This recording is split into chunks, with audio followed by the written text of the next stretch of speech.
This is the one with the Master's version of Stomp. The Silver Cloak. Minnie the Smoocher. The Angry Saxons. The back of Barack Obama's head. And the Feast of Stevens Point. It's called The End of Time Part 1. Here we go! We're still on our endless void. All through time and all through space. With Slovene and Angels now. Dalek, Cybers, Uden, wow! Tennant, Smith and Eccleston. And Capaldi, he's the man. Doctor Who is cool again. That was Russell's master plan. Who back when? Reviewing all new Who there is. Who back when? Subscribe and rate on iTunes, please. Rose and Donna, Amy Pond, Rory, Martha and beyond. Join us on this odyssey. What other choice could there be but who back when? Who back when? Hello, ladies and gentlemen of Podcast Land, and welcome to another episode of Who Back When? Episode N059. Also, it's a Doctor Who podcast. Right. Or Docpast. Oh, I was waiting for it. It's called The End of Time. Part 1. Ooh. Radio. I'm Marie. Hello, Marie. Hi. Glad to be here. With me is... Hello, I'm Pumpkin. Yep. Drew Back When is also here. Also. Would you believe we're still sober? Why were you just laughing unprompted at my face? It's a beautiful face, Drew. What can I say? Inspires joy. Oh, thanks.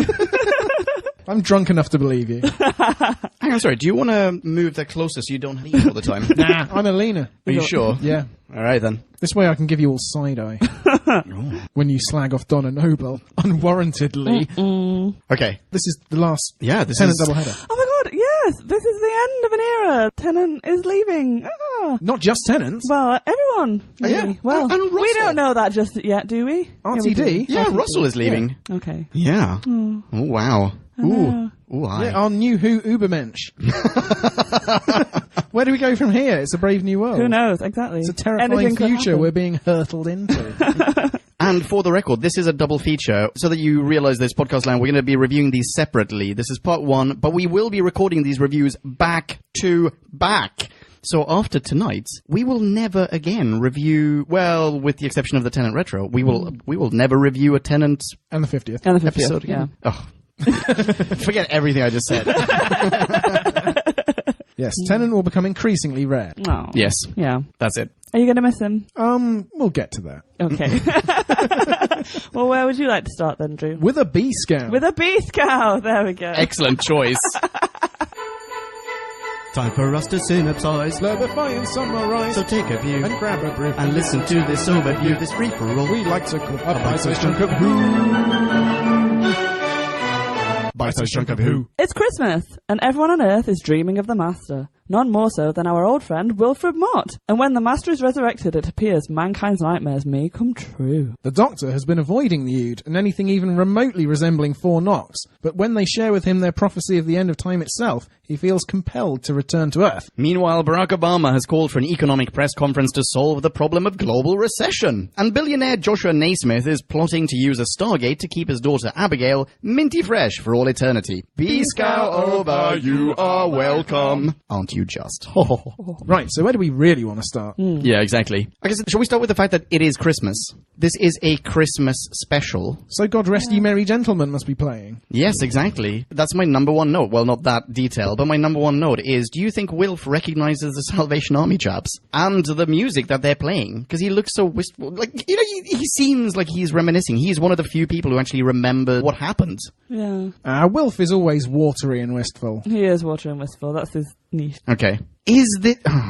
Where am I going with this? This is a Christmas special. Is it possibly the least Christmassy of the Christmas specials? Yeah. There's a couple of like, oh, it's a Christmas present for us, but He pops into church in the beginning. Yeah, but it feels a bit lackluster. Yeah. And you hear Slade at one point, but otherwise Christmas is entirely incidental. Yeah. I was struggling to find what the something red is, because every Christmas special has something red. We had the red Rachnos. Dude, it's big and round. Gallifrey! Oh, wow! I was going to say it was Wilf's hat! It's the biggest, reddest thing in the Doctor Who universe, although it doesn't actually appear in the Until part 2, yeah. Yeah. It's Wilf's double antler horn. Yeah. Oh, yeah, plus 10 points Yeah. for Wilf's return of Wilf's antlers. Plus 10 points. Yeah, but we'll get to the minus 15 points later. There is a biblical reference, it being Christmas, in that Timothy Dalton gives a portentous voiceover at the beginning, and there's a definite biblical echo in it. As in, Joel 2:28, quoted in Acts 2:17, by St. Peter, where it says, "It shall come to pass in the last days, saith God, your old men shall dream dreams. Ooh. And your young men shall see visions." Ooh. Yeah, that tallies as well, I guess. Yeah. Yeah. All right. Cool. So for the first minute, which has Cribbins, James Bond, and a chapel, 5.0 for me. And a vision, you might say, because he sees what's-her-face, Oh, yes. right? Oh, the lady in The white. lady, the Gallifreyan lady. Yeah, Yeah. possibly Mother Mary, but maybe not. So I had a weird... Do you remember, Drew and I watched this last night, both of them, back to back. And Drew, you asked me, do we find out who she is? Which I don't think we do, but I had sort of a recollection of, is this a fabricated memory? I think I remember that she is the Doc's mum. I don't think it's explicitly said, but there's definitely... But this is in part 2, so you're jumping ahead. Yeah, sorry. But there's, it's definitely like a look of recognition, and she's crying, and Sure. she's someone important to him. She's not just a random He Gallifreyan. definitely knows who she is. Yeah. I have trivia on that. Oh, go for it. Well, for part 2. My part This isn't one... going to work, is it? No. My part 1 trivia is that Cribbins is looking at, in the chapel window, stained glass, at a little blue box. Yeah. Oh, And yes. in Christchurch Cathedral, in our own dear city of Oxford, they've got stained glass windows from 1858, where some jokester who designed the windows put a flushing toilet into one of the designs. What? And you can find it, just like this little box is stuffed away in a corner, you can find a bog in Christchurch Cathedral because apparently the company which founded the window made toilets. That's amazing. That's a great bit of trivia. How did you feel about the TARDIS in the church window and the just out of nowhere anecdote about the sainted physician? Yeah, it is a little weird. I think if I was in a church and someone came up to me and started speaking like that, I would be quite creeped out. But I liked the little TARDIS in the... I like the TARDIS as well. I kind of felt like they lingered on it too much though, because if you spotted it first time round and you felt a bit clever, you were like, oh, there's a TARDIS, and then they went back to it and zoomed right in on it, and it's okay, we got it. And then let's have no. the whole story. Yeah. Think about the poor stupid people like me who didn't spot it the first time around. Was really grateful for the second time around. I think it would have been better without the whole story of, a star fell from the sky and then the sainted physician did, this, that, and the other. Why is she being so mysterious? She is going to reveal herself to Wilf very soon on his TV.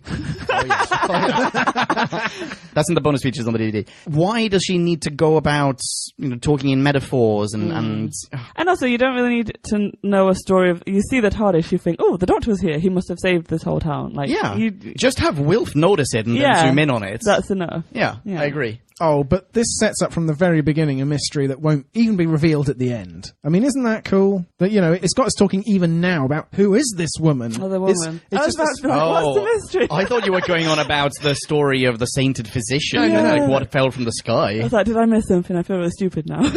But yeah, no, the woman. Yeah, it sets up a golden cord of interest that pulls us through the episodes. How did she get in the TV? She's the wire. That's what she I is. know. Well, Yeah. is she? Yeah. Is she? How do you feel about the Doc getting laid with good Queen Bess?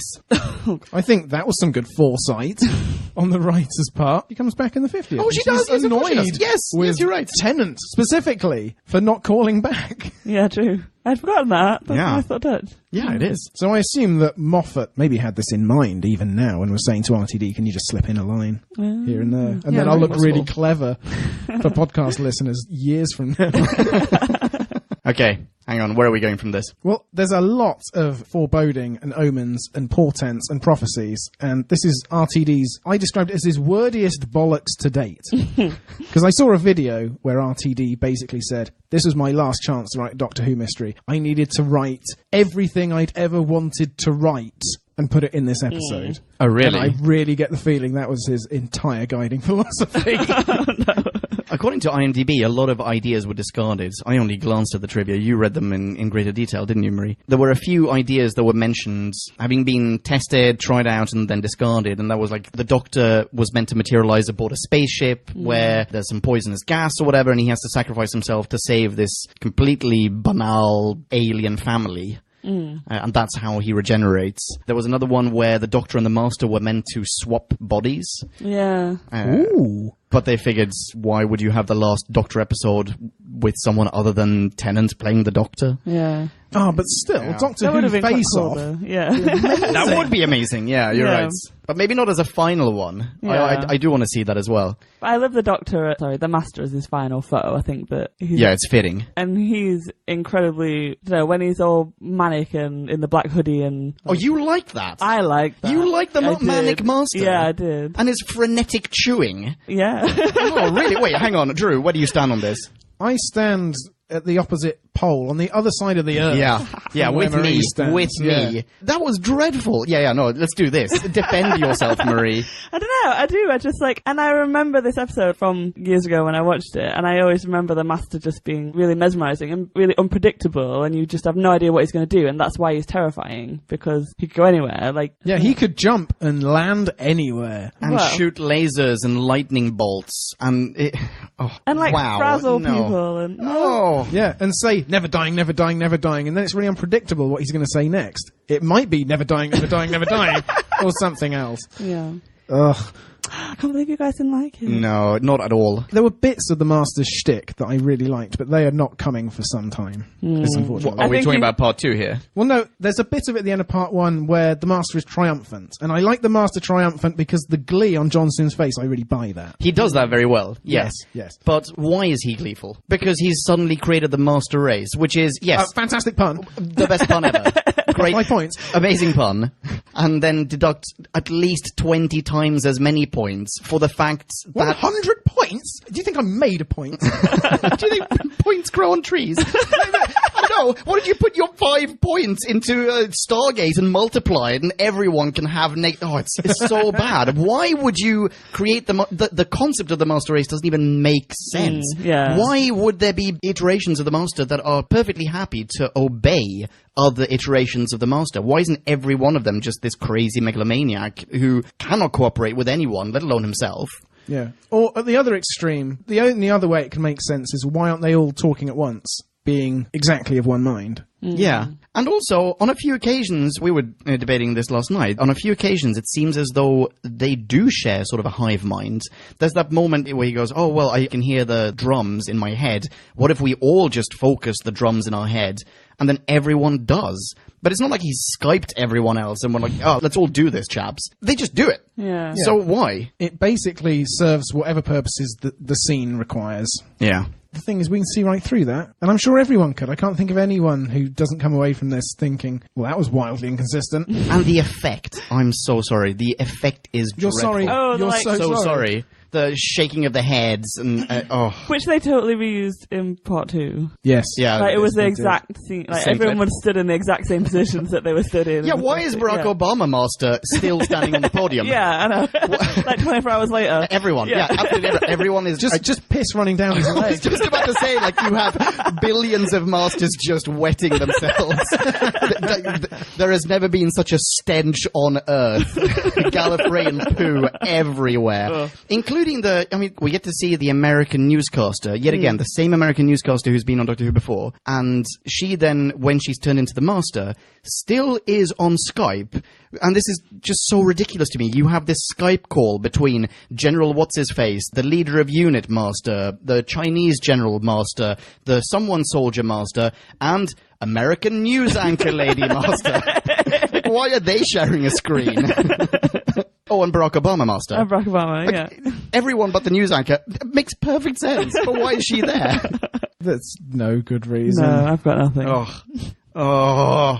Okay, wait. I've got another question about the Master. How do you feel about the resurrection of the Master? They totally ripped off Harry Potter. Like, Did they? he's a Horcrux. Yeah. Oh, you're right. Here is the ring with part of the Master's soul in it that we're going to resurrect. Yeah. Like- I hadn't thought about that. That's Yeah. super true. On IMDb, it says that his RTD was inspired by Voldemort's sort of being stuck in limbo or being stuck between living and dead. Yeah. So, yeah, he clearly was inspired by that as well. Yeah. Super That's good the first thing I thought. I was like, it's a fucking Horcrux. And they bring out a ring and it's like, because what's the line? Part of him survived in the ring. It's exactly. Yeah, you're right.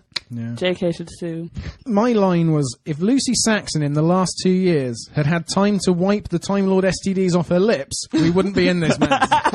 Yeah, how do they do that? And there's lipstick on the tissue as well. She's clearly like She's in being prison. in prison. Yeah. I also thought, a little bit of the sting. And can't blame RTD for this because of when we've watched the episode, but some of the sting of the Master saying, never dying, and we've just seen him die. And Missy die in the very last episode that we watched. Break my heart. Yeah. But I know I liked that he came back. Because I think the Doctor's whole thing about being alone for all this time is the last of his kind. It kind of dragged towards the end, and we were a bit like, oh, get over it. And then he's the last of his kind fighting the other last of his kind, and they're soon to be joined by the entire rest of their kind, who are going to make all of mankind their kind. Well, but I don't know. I just think it's interesting for him to have a foe that's his equal. Oh, yeah. I mean, he's the Moriarty to Doc's Holmes. Yeah, exactly. How do you feel about the Master's laughter scene? Which one? Yeah. I made a note. I just counted them. For every single time that we got to see that close-up, the green close-up of him laughing. I just wrote laughter. I just counted them. I wrote it 22 times for part 1 alone. I can see your notes from here. I thought you were noting when you were laughing. No. Laughter. Oh, for fuck's sake, laughter. Oh my goodness. Yeah. Yeah. Yeah, maybe a bit overkill with the laughter. And that's just RTD's love of repetition again. I mean, I may have an OCD thing against repetition as an editor. You know, part of my job is taking it out of books. But why? What does it achieve? Does it achieve anything for either of you two? No. No, I think if it had been used more sparingly, then like the idea that everybody on Earth's having this simultaneous dream and it's just this maniacal laughter, like that's quite... Did you feel that was the dream? Yeah, I think Or so. nightmare? Like that they all just could see his face and it's just a madman and you don't know. I don't know. Yeah, or it would have been nice if they could have done it in different ways. Like different people see it in slightly different ways. Like maybe they go into the bathroom and they see it in the mirror. Yeah. Or like for Wilf, he sees the lady on the telly. It comes up on the telly rather than just the same footage over and over and over again. Yeah. Because, that's the thing. I think the first time it came out, I was like, oh, this is interesting. And then it lost any impact the further down it went. Doesn't Wilf also say, have you been having nightmares that you cannot remember? Yeah, but there's like, you can't remember a dream, but you kind of have vague, like, images pop up from time to time. You might not be able to put it together into a narrative, but I don't know. Yeah, okay. They're all aware that they've had nightmares. Yeah, So, true. The Ood can definitely remember. Yeah. But then I suppose they're not human. Could be. I love the Ood. I like the The Ood are great. Yeah. Oh, one thing that isn't explained is the Doctor says, "Oh, your civilization's come along really accelerated in this century. That shouldn't be. And then Why they just- shouldn't it be?" And then they just ignored that. Yeah. They never you're came right. back to it. Yeah. Doesn't he even say someone has deliberately been accelerating your development? Who? And why? Yeah, exactly. Yeah, there's Can we no find out reason later, why. maybe? All he needs narratively is for the Ood to be able to sit in a circle like he does and get the info off them. That line you is don't need utterly unnecessary. Yeah. Maybe he did have something else in mind and it was cut. Oh, I didn't remember that one. I think that's my issue with both of these episodes, is they are too long. Like, I think a lot of could be cut. Yeah. Because they're both an hour or over, aren't they? This one's an hour. The last one is 72 minutes. Ugh. Holy smokes. Yeah. Yeah, we didn't need those 72 minutes. No. But yeah, I don't think you needed an hour this time. You could have definitely condensed it down to like 45 minutes and it being a stronger episode. Stop stealing my review! Sorry, that in your notes? I have a note for you. Okay. I wrote down specifically, please tell me Wilf has a unit of old army buddies. And then one came along and I was massively disappointed. Oh, they're not old army buddies. They're just the silver cloak. Yeah. I love the silver cloak. I love the silver cloak as well. Especially the guy maneuvering the camera. Yeah. He's really sweet. Oh, Old Fruity, yes. It's dreadful.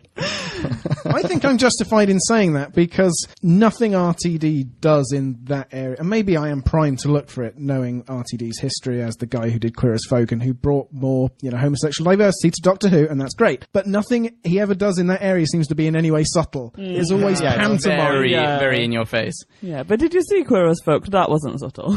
No, I never saw that. And it doesn't have to be subtle. Yeah. But Is it good? Is it worth watching? I don't know. I don't know if it's aged well. Oh. I don't know. Even June Whitfield as Minnie, that was panto essentially as Yeah. well. Like, Yeah. hey, can you see this in the back row? My exaggerated gestures.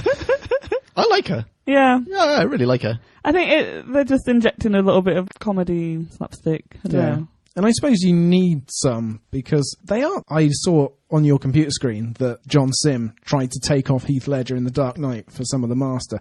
Yeah. And they are definitely going for some sort of Nolan-esque, depressing scenes, aren't they? Yeah. Yeah, but I'm sorry, but they fail. No. Those scenes. Aha, let me say. Oh, okay. Aha. There is There we go. I have a definite parallel. You know the one, and this is actually my least favourite scene in The Dark Knight, where Batman is riding the motorbike at the Joker down the street, and then he just crashes it. For me, that is very like the Doctor just wordlessly turning up where the Master is in the wastes in the dark. A dreadful scene that lasts about a full minute. And the Master keeps like bouncing off, and the Doctor's just like running after him. It's like, you're never going to catch No, him. that's in the day. Yeah, that's in the day. That's Oh, when and then- he's Hulk jumping and Iron Man flying. No, but then afterwards, when we get that scene of Tennant just silently walking towards Senator Palpatine, who's lasering the shit or like lightning bolting the shit out of the dock. Yeah. And I'm not saying they achieve this, but what they are going for there is something incredibly moody and intense. They're going for something akin to the slow motion walk away from fire scene in the other Christmas special with What's-Her-Face Kylie Minogue. Yeah. Right? Where Tennant is doing kind of a James Bondy thing of walking away from an explosion.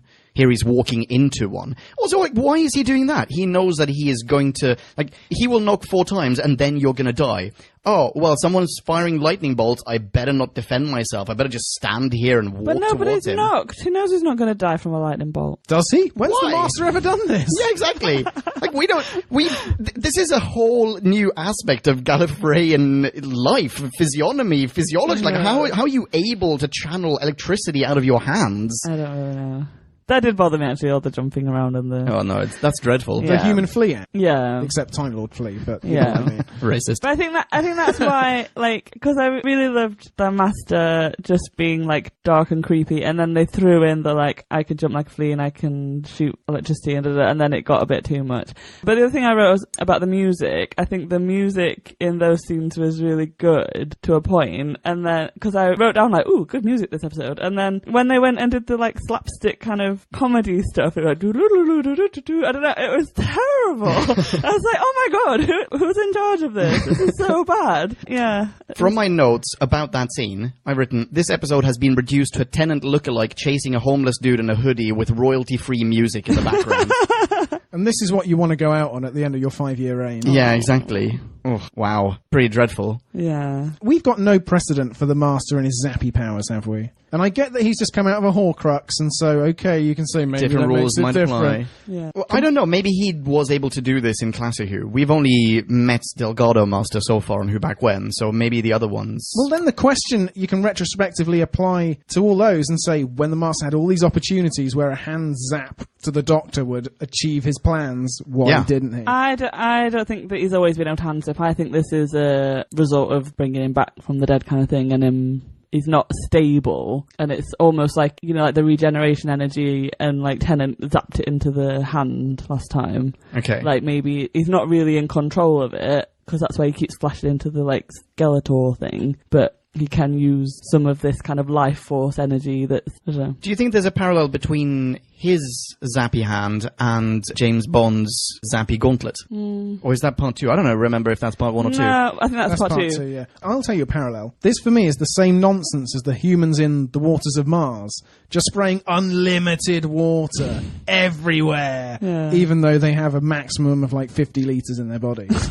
Like, no way does he have this much energy, which he needs to conserve as best he can, and he just goes fucking jumping over buildings like Superman. Terribly irresponsible. But then he's not in his right frame of mind, really. He's not sat there thinking I must conserve energy. Now he's thinking this will make good telly. Yeah, exactly.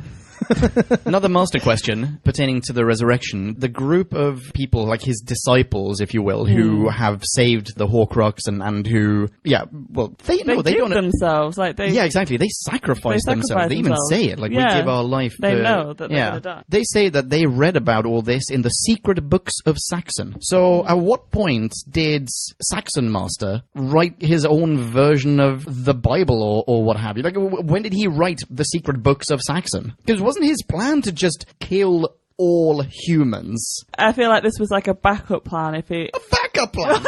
just in case. I'm going to have this thing, and then I'm going to make up a religion. I'm going to Scientology the shit out of it. I'm going to get some disciples and have them start a prison, and I'm going to make sure that my wife doesn't die, so that she has my herpes, and then she can resurrect me when I'm a massive genie. Why not? Oh. No. I'm But that's fine. it. No, because going back to Harry Potter, that is exactly why we make Horcruxes, is so that if you case. die, you know there's a backup there. There's like a copy of you that you can bring back to life again. That's the whole idea. And so he's created this cult around it so that he's got somebody there to do his bidding for him and to bring him back. That checks out. I take it back. I am 100% convinced. Yeah. I've changed my mind completely. Do you know what I think? I think that RTD by this point was just knackered.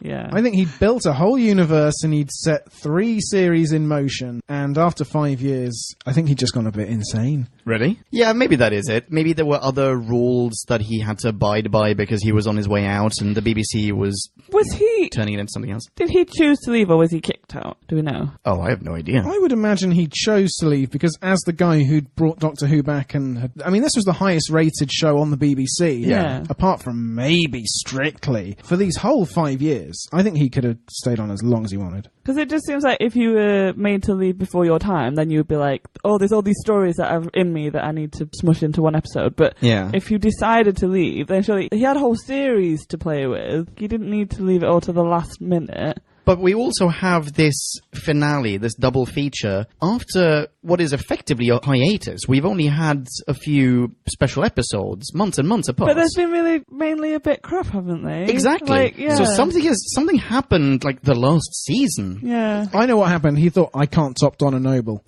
He drove himself crazy trying to, and he just couldn't. Let's leave that silence in, shall we? That's Cutting that silence.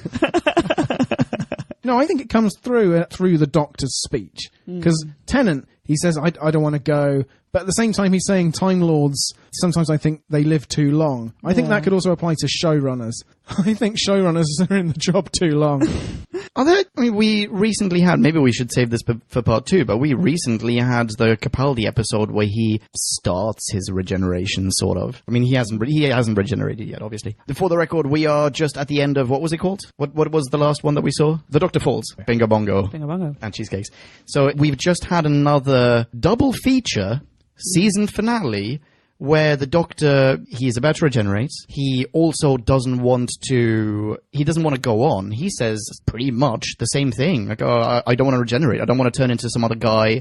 Tennant has a whole spiel about that. That's part 2, maybe. Fuck, I'm sorry. No, that is part 1. Yeah, he talks to Cribbins in the cafe about exactly, that. yeah. A really emotional scene, by the way. Yeah, it was. That was possibly the only good scene of part 1.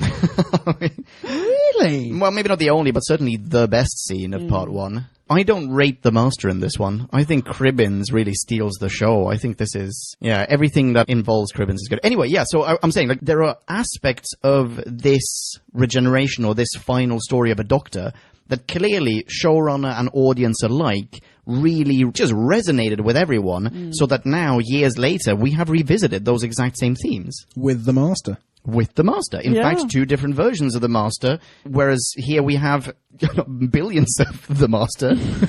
Yeah, but none of them have a vagina. Oh, yeah, you're right. Actually, True. Do they? No, because No. they all just morph into the male. But he's wearing women's clothes. Yeah. That's as close We've got as it some gets. cross-dressing masters. That's fine. Yeah.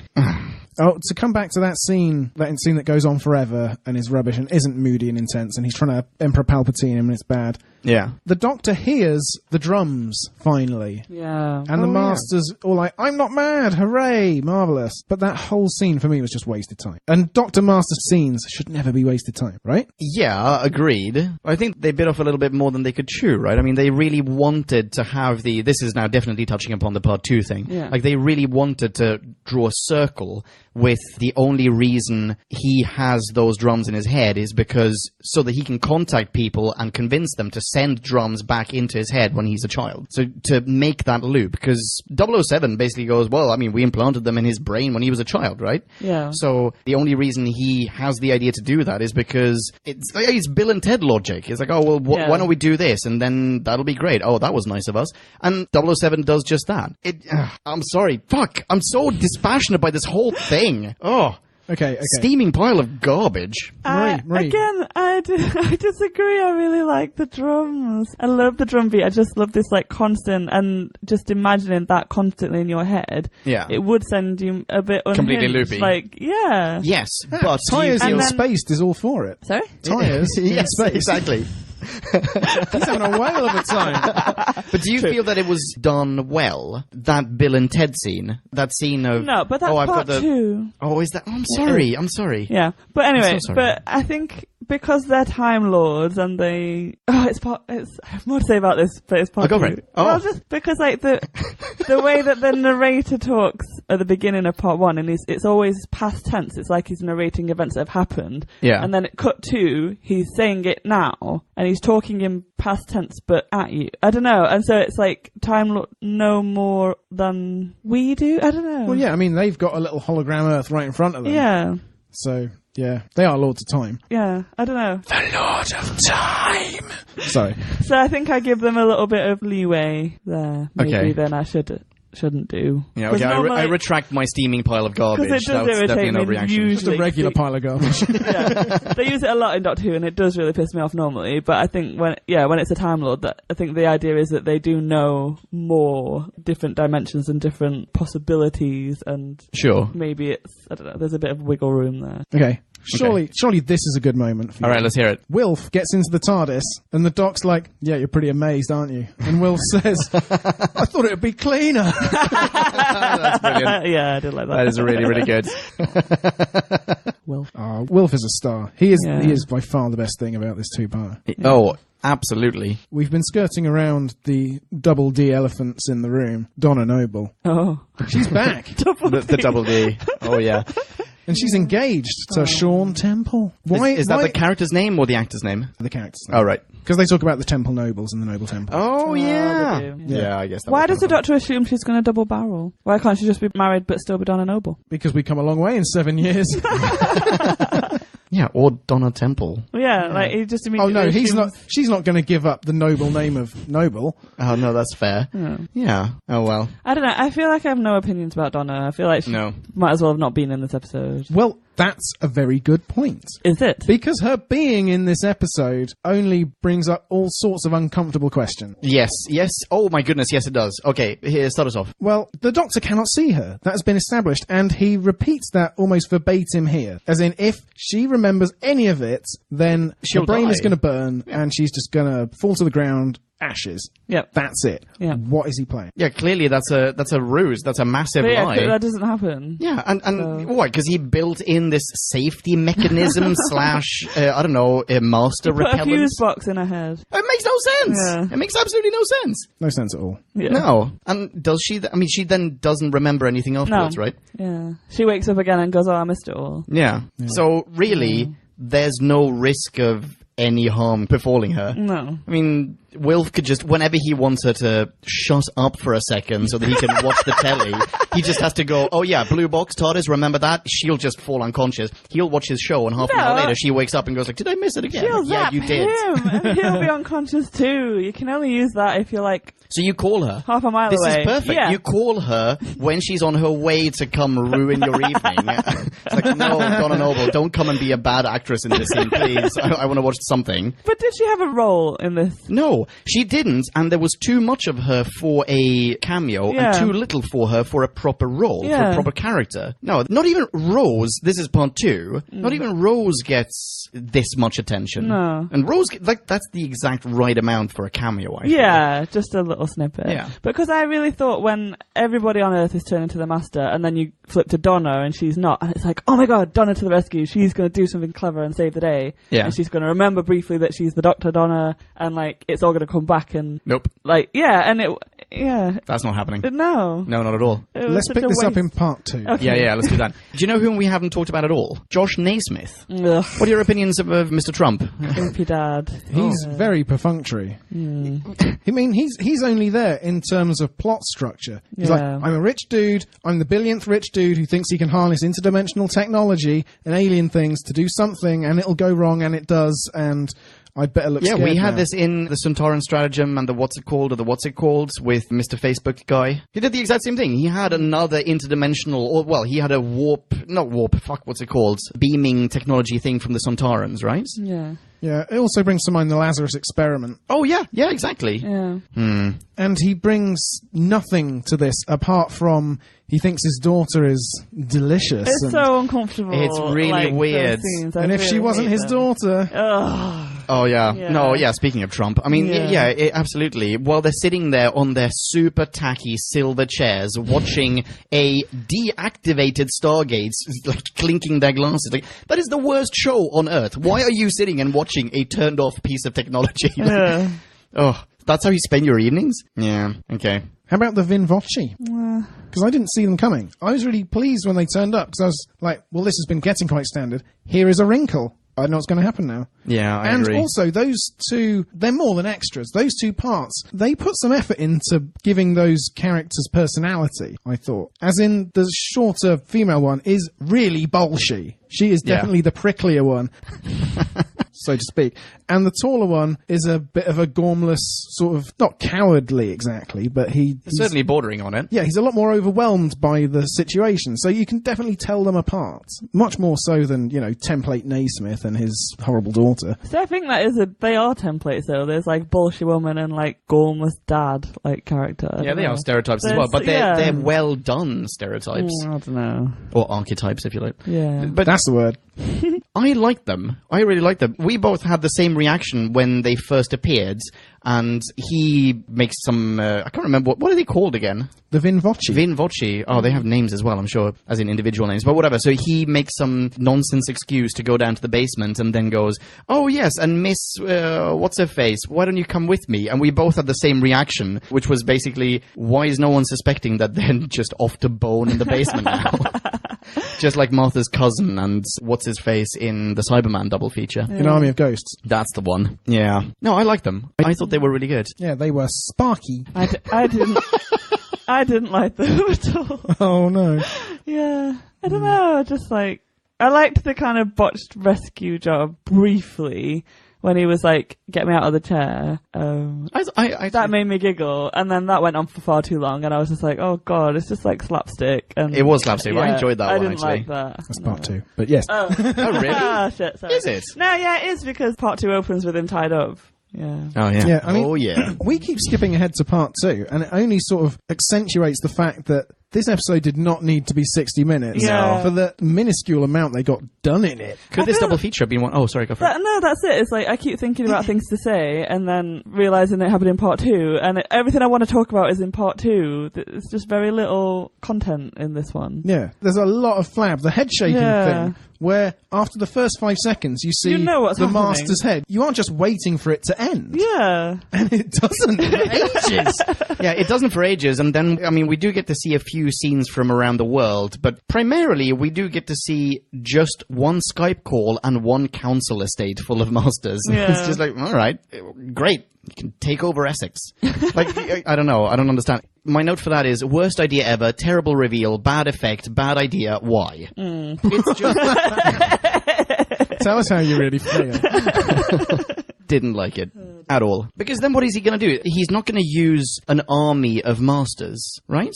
The master is much more likely to... The last time he did this, he had the... what are they called? The little floating balls, the gonads. With the Toclophane. Toclophane, thank you. He had the Toclophane. That's exactly what he would do. He would have an army. He would turn the human race into something, just disposable. Just mindless that he could control. Exactly. Yeah. So that he can be the dictator with an unstoppable army. But now he has an army of himself. And what is he going to do? He's not going to sacrifice any of them. They're not going to want to be sacrificed. I think he would. I think that there's a level, because they definitely respond to him like he's in charge as the template. Yeah, and they said like if he dies they all go back to normal. So it's not like he's created a million masters and they're all equal. He is in charge of them, but they think like him and they're never going to question him, I guess. No, I still don't buy it. I don't buy it. I don't see an army of masters walking, like marching into battle. It just didn't really seem like there was any point. Like, what was his end goal? To make that pun. Yeah, That was Master it. Race. That was it. Oh, that was it. Well, then he succeeded. Well done. I mean, we set ourselves, Podcast Land, to finish this episode in an hour, and we're running dry at 50 minutes. Yeah. As RTD probably should have done. Okay, let's go through our notes. I have the dog collar is a little bit S&M. Oh, right. Yeah. What, the Master's in? Yeah. It was a little sexy, I will say that. Yeah. I didn't really seem to have any purpose. I'd like to call out a soundbite. I don't remember what he says, but soundbite 3335, I've just written the Master as Gollum. Oh. Burn, sticky, hot skin, hot, so hot. Stop it. Stop it. It's mine, it's mine, it's mine, it's mine. Eat it, eat it, eat it, eat it, stop it, eat it, eat it. Oh yeah, it really does sound like Gollum. Oh, yes, come on. Is that when he's listing? No, that is when he's listing all the All the food. all the Christmas foods. Yes, that's what it is. Yes, foods and turkeys and big juicy frizzy fat. Yeah. Bloody food. Does it not make you really hungry? Yes, it did. So hungry. We had to turn the television up because our stomachs just started going roaring away. And then between the two episodes, got up and got like every cheese cracker in the house. Eat. Carbs and fats. Yeah, no, it was great. Yeah. Okay, really running dry. What have we got? Just to close off the how this episode could have been shorter thing, there is no rule that says this has to be an hour at Christmas. No. These extended episodes can be as long as they like. The BBC can fill up the extra 5 minutes with idents and trailers, endless Christmas trailers. So I just don't get it. Also, couldn't you have, rather than 2 hours and 12 minutes, is that what you said, in total? 2 hours, 12 minutes? Yeah. Couldn't you make a really fairly solid hour and 40 minutes made-for-TV movie? Yeah. The way that this very same team has proven, well, not exactly the very same team, but certainly the BBC team has proven that they can do with, for example, Sherlock. You know, there's a lot of overlap between the production teams there. Every episode, movie quality, movie length. Do that with this. Give Tennant a proper send-off. Yeah. Well, it's just RTD, he definitely gives us spectacle. But sometimes just layering it on, it detracts from the epicness. And I get that he wants to go out on the biggest exclamation point ever, but he just overdoes it. He overreaches. Yeah. And I laud his ambition. I've lauded it before on this podcast, but here, any more thoughts? I mean, we've sort of touched upon the whole thing of, and I think this is the first time that it is mentioned, that regeneration actually equals death. In a way. Yeah. Tennant does say that he will die and some other person will walk off in like his guise. With his memories, but it's not him. But it's a new person. Because we've talked about this before when we were discussing Rose and like she was... Yeah, exactly. Like, obviously she loves him because it is the same intellect and he shares the memories and maybe he's a little bit more bombastic. But she was really scared that he was going to regenerate and like, I'm going to lose you. And we were like, what are you talking about, stupid? Or, exactly. Like, it's the same person. But actually, he doesn't feel like the same person. That's really interesting. Yeah. Because their personality does change every time. Definitely, yeah. So, yeah. That certainly turned slightly more somber this time around. I don't think that we get that from...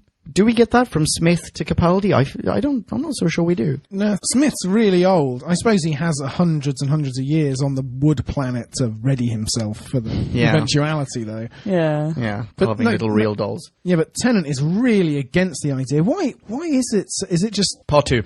Is it sentimentality and mawkishness to up the feels? Is that what it's about? I think so. Because in this episode, he's talking to Cribbins and he is full on crying in the cafe. Yeah. And I know he's an emo doctor, but he's never gone that far before. I think it is. It's pulling on the heartstrings of all the audience because it had such a long run as well. Like there are people that have grown up with him as their doctor, and so it's like the end of an era. Whereas when Eccleston left, it was just one series, and so you didn't have time to kind of get that attached to him. Yeah, very so true. This is a real like swan song. It just goes on for too long. But oh my god. Also, this is the Doctor with the biggest ego, isn't it? So actually, it does suit his character. Yeah, it does. Actually, he cannot bear the thought of any measure of self-annihilation. Yeah. Nope. But when he's talking about dying, did you think it was an end? This is going to be it over forever, or were you always picturing a regeneration? Well, I mean, I'm assuming given how successful the show was, I think it was quote unquote obvious to the entire audience that he's not going to die. Yeah. But to him, it's not obvious.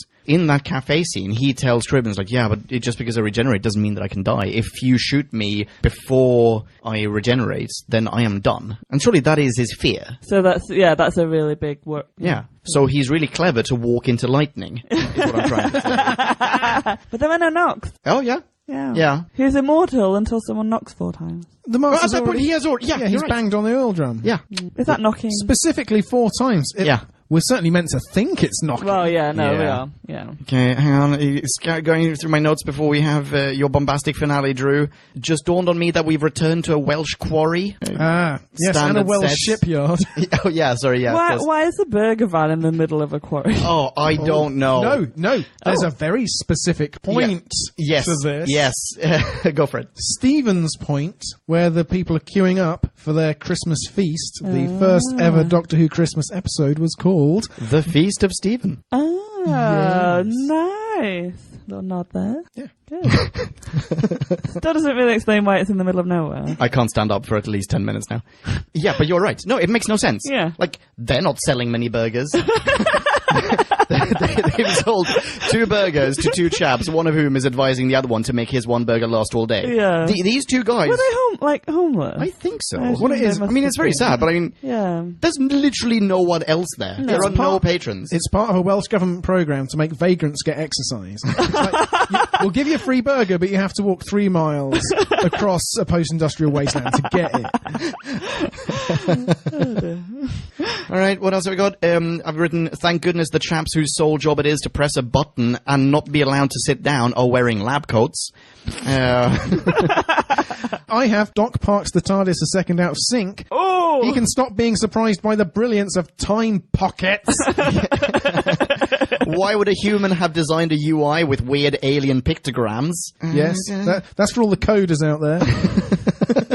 Oh, and why did no one post-produce James Bond's spittle? Because, say it, don't spray it, 007. Holy smokes. Do you not remember Friends? Yes, I know! With Gary Oldman! That's exactly what I was thinking of. Yeah. Like a good actor always spits. Yeah, absolutely. You can see why they didn't invite him back. Because they were mopping up the studio until Moffat arrived. It looked like deleted footage from the waters of Mars. All right, So go for it. my final note is, and so it came to pass that Timothy Dalton did some more voiceover. And RTD finally saw the Welsh cultural takeover complete, with the Welsh James Bond leading the assault on the rest of reality. Oh, goosebumps. On my dick, that's never happened before. That was amazing. What? Sorry. Oh. Yeesh. Oh, God. Shall we jump into ratings? Super quick ratings. We've got another one of these to record after this. And now it is time to rate this. Did we love or hate this? Bing bong, hey, la la la la la. Ratings. Marie, go for it. I really liked it. Wow! I know we've just sat here and slated it for an hour. Actually, for probably less time than the show was actually on air.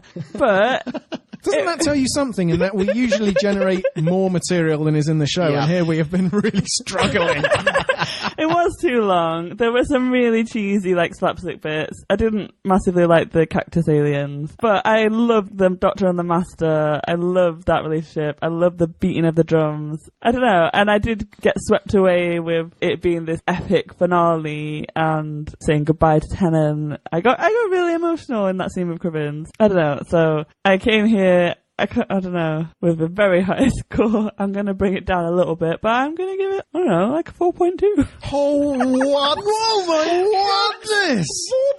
4.2! Wait. What did you give Blink? Like a 4.7, I think. Okay. Yeah. It's not my highest, definitely. No, this is not far below that. 4.2? Wow, wait, and this is not as high as the rating you had in mind when you came here? Wow. Okay, I think I'm going to have to act as a bridge Yeah, okay. between us here. My rating is, this could have been so much better. The shit bits of the Gollum Manic Master, the blandness of the Joshua Naismith subplot, and the head shaking are to an extent, however, the only downsides. Cut those bits down, take them out of the episode, make it 45 minutes, and we're looking at a 4 score for the episode, I think. Wilf is great. Tennant's good at the beginning when they're both together. Molto bene. The Vin Voci are good, I think. The promise of the Time Lords coming back couldn't be any more epic. Yeah, this is where absolutely. it has to go. Yeah. But the Master's part in dragging this down is in the end massive. So massive at times it felt like RTD was salting the earth before Moffat could get his hands on the show. 2.6. Right. Okay. Yeah, that's certainly a bit more realistic in my view. I'm going to bump up my score a little bit because I originally wanted to give this a 1.5, and I think yes, you're right, Drew. There are certain elements of this that if you were to have just kept those, then this would have been a 4.0. But you can kind of say that about anything. Like, oh well, you know, I'm gonna spend today just picking out my favorite 5 minutes of Love and Monsters. 4.0. Great episode. Loved that little bit. I love the bit where he goes northern. But this isn't a 4.0. Clom. Clom. No, this isn't a 4.0 because I think it's really poorly crafted. It contains lots of bits. Just like the Donna role was too fleshed out for a cameo, this episode, this half of a double feature, has too many bits that are completely unnecessary. And therefore, whatever. Very good ideas, but very poor execution, 2.0. Cool. That is a good range of scores. Mine might be too high. I knew yours were going to be really low. Listener minis. And we have 2 listener minis. Really? Who's the first one from? The first one's from Tracy. Hello, Tracy! Not the only Tracy from America, we've been informed on Facebook. Yes, actually. That's true. Yeah, there's another Tracy from America who congratulated me on Leon Day. Yeah. That's a thing. It's halfway between Christmases, between Noels. Nice. Oh, cool. Because your name is Noel backwards. Yeah. I've never Excuse realised me. that. Okay, so, sorry, hang on, total tangent. When I was at uni in Stockholm, I was in the same class as a dude named Noel, and he would call me Noel backwards. I would call myself Leon forwards, and him Leon backwards, and we never got along because of this. Oh. I thought you were going to be like best mates. No, I say we didn't get along, but we would constantly, jokingly argue about it. Okay. Yeah. Oh, dear. Hope you're listening, Leon backwards. Hope you're listening, both Tracys from America. We are huge among that demographic. Okay, Tracy goes, this episode is a tough one for me. There are a lot of really great elements and a few that just plain suck. So much is going on. What can I talk about? Tracy talks about, I enjoyed Wilf and his team of crack commandos out searching for the Doctor. That's quite a charitable description, Tracy. The Wilf and Doctor scenes are very good.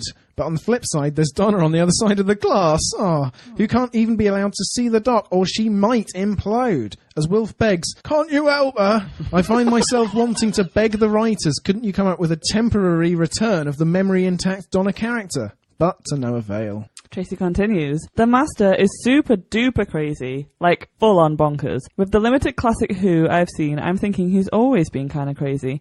And now it's just worse because of the failed resurrection involving, what was it, the blood of a unicorn and Harry Potter?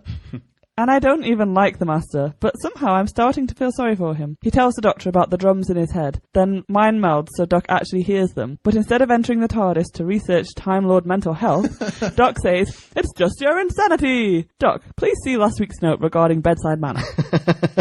And Tracy concludes, wait, Time Lords are dead, right? I honestly can't remember how I reacted originally to their appearance. Rating, patience is a virtue? Till next week. Nice, thanks Tracy. Yeah, thank you very much. Ladies and gentlemen of Podcast Land who are not Tracy, you can follow Tracy on Twitter. She is at Yekatnyatnuf. That's Fountain Tracy backwards. We have one more, sort of a listener mini. It's a teaser for a listener mini of part 2. This one comes from Trenton Bless. Hello, Trenton. He teases, to me, the end of time is my least favorite Regeneration story for several reasons. It was cluttered. The jokes weren't funny. The Doctor was a drama queen at times. The Master and the Time Lords coming back were pointless. Hopefully Series 10 will fix the Sim Master. It's so dumb, says Trenton. Yep. But there's more from Trenton and Tracy to come after our next episode, which we're recording right now. So excited. Let's get to it. You are at... Drew back when? You're not on Twitter? No. I'm at Ponkin. You know how to spell that. Yes, you do. Thank you so much for listening. Be rad and excellent to each other. Rock on and ciao. Bye. Toodles. Kablamo! Did you enjoy the show? Then please do what the cosmos compels you to and spread the gospel of Who Back When. Tell your friends. Don't have any friends? No problemo. Tell some strangers. Like us on Facebook. That's facebook.com/Who Back When, all in one word. Are you on Google Plus? Then find us on Google Plus. That's plus Who Back When. And when you do, tell us why you're on Google Plus. Who Back When just got its very own Twitter account, no lies, so give us a follow. You guessed it, that's @Who Back When, all in one word. Check us out on SoundCloud, vote us up on Reddit, listen to us on Stitcher, and head on over to our website, whobackwhen.com, where you can leave a comment, submit a review of your own, and peruse our visual index of aliens, monsters, and more, which increases in kablamos with every episode. And lastly, give us a rating and review on iTunes. Not only would it make us super chuffed, and it really, really would, but as thanks, we will transmigrate your iTunes nom de plume into the credit list of trailers for fake Doctor Who audiobooks produced by Who Back When. Have a poke around our bonus episodes to make more sense of that. That's it. Rock on and be rad and excellent to each other. Catch your earballs in our next Classic Who review, New Who review, or, still funny, Audio Who review. Ciao. Who Back When?